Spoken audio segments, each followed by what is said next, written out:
I'm going to share a story with you about my little books, and this is when I first wrote my first reflection book way back at the end of the 70s, start of the 80s, my first reflection book, and I was asked to speak down in Los Angeles. And it was a huge fundraiser for the, don't turn out too much of the lights, I like to see who's sleeping, so maybe just leave them alone. And who's leaving, I don't want anybody leaving. Anyways, if you can turn this back on, that would be great. Anyways, I was asked to speak there at a huge fundraiser. It was about 500 people at this really fancy place, and Rob Reiner from All in the Family was the other speaker. But every year they choose one author, and it was really neat as a Canadian. Here I was invited down. I'd never spoken at anything. My book had just come out.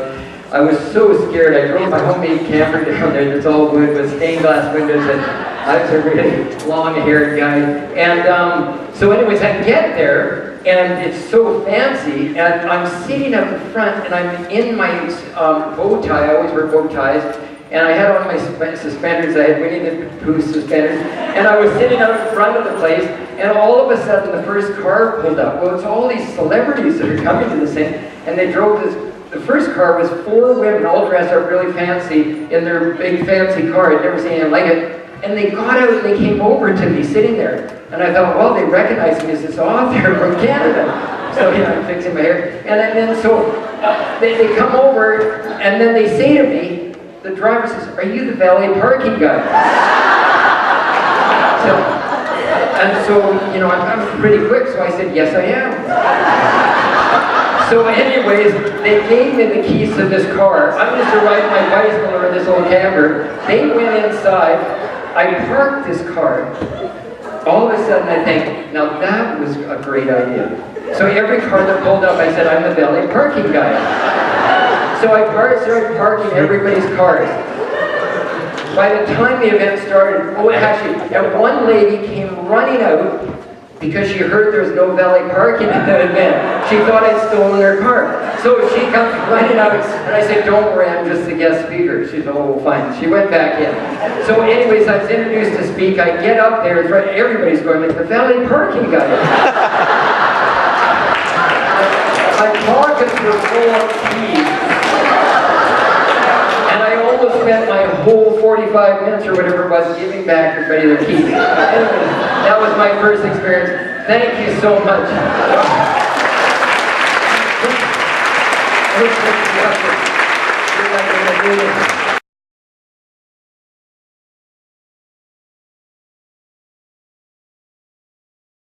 So much. People often say to me, what started you in writing your books, you know? And I started writing my first reflection book, and it was really to heal myself. And I didn't care if anybody bought it, I just wrote it for myself. And then they ended up all over the world and in other languages, and it was just amazing. This is what keeps me going. This is the first time I've read this to an audience.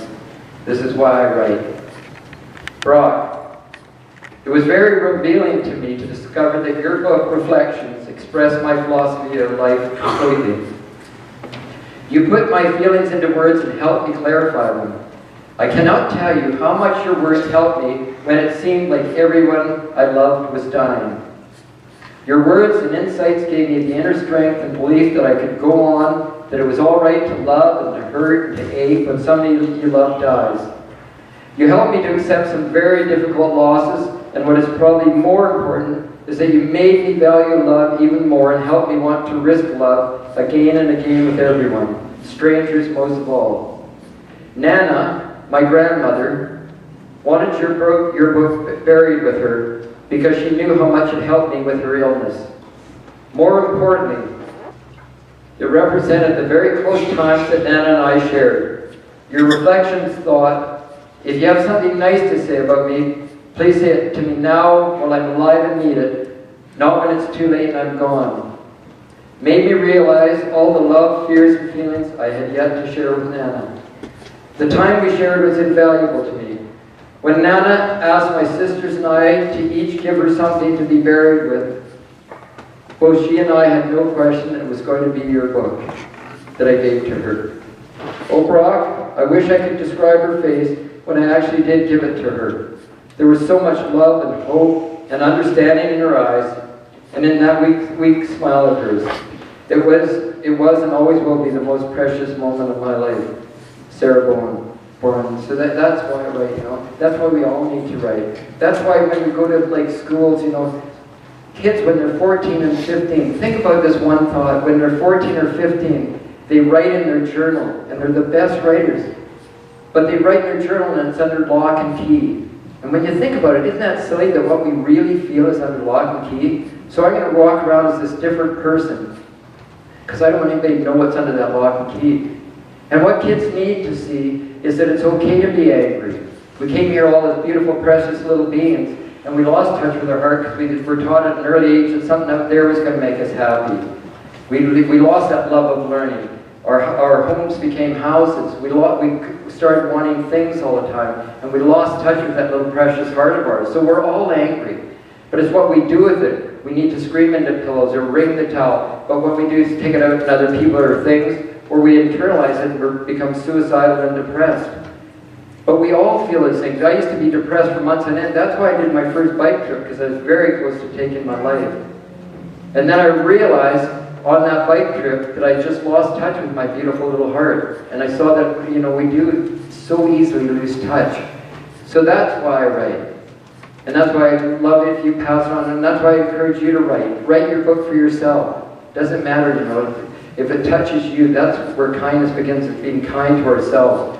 That's like, for me, I quit drinking and drugs 35 years ago because I needed to take, I wouldn't be alive right now if I didn't. But I numb my depression. That's what they're doing down the downtown east side. They don't do drugs down there to get high like when I was getting high. They do it to numb feelings because they've been abused every day as a child.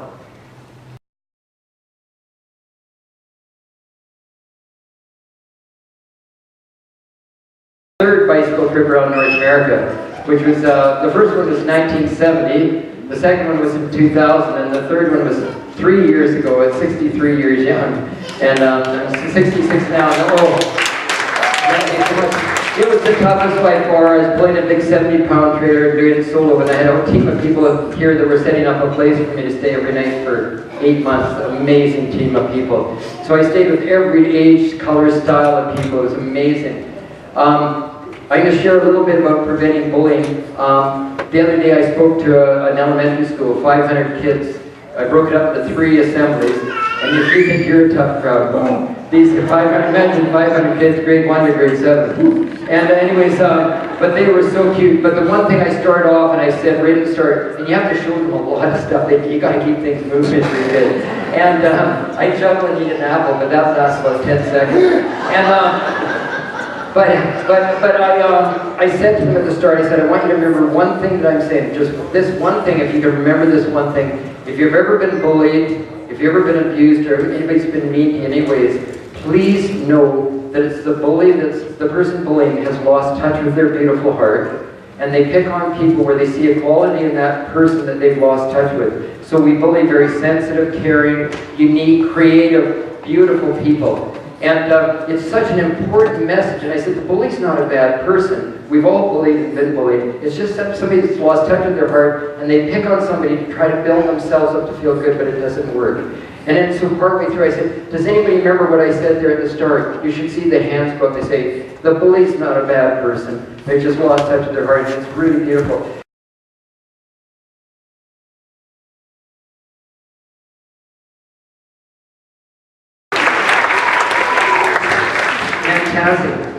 A lot of you wondered where I met Wilma or how I met Wilma. She's out in the front. She's in charge in front of the house. We've been together about 22 years.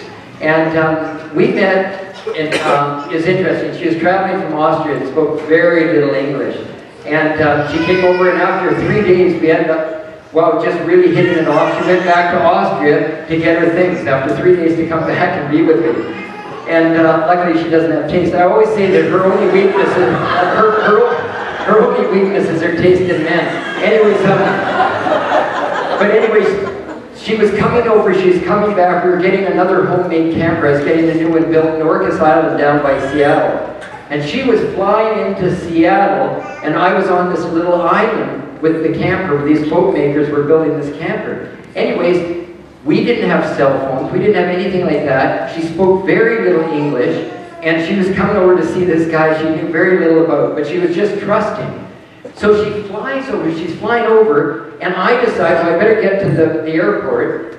And so I drive to the ferry, and there's a big long lineup. And I see a little ferry coming in off in the distance, and I ran up to the person in front of me, and I said, wow, how many cars can get in this ferry? And they said, well, it's a 100-car ferry. So I went and counted everybody, and I was 104. So what I did, because she was never going to trust anybody again if she came over and nobody was there, and she, we didn't have any way to connect. And so I went to every car, and I said, look, I finally got somebody that likes me after all these years. I have to explain everything, and I'm saying to everybody the whole story, how we met, she doesn't speak English, she's from Austria, look, I need this date. I mean, it's more than a date, I'm about to do a 6-month tour of the States with my little reflection books. So anyways, I told everybody, and everybody, honestly, they pulled onto the ferry. I said, please just pull up as close to the person in front of you as you can. That's all I asked. They did it. I was the last car that was able to get on. Everybody was standing on the top level, cheering me on as I got on.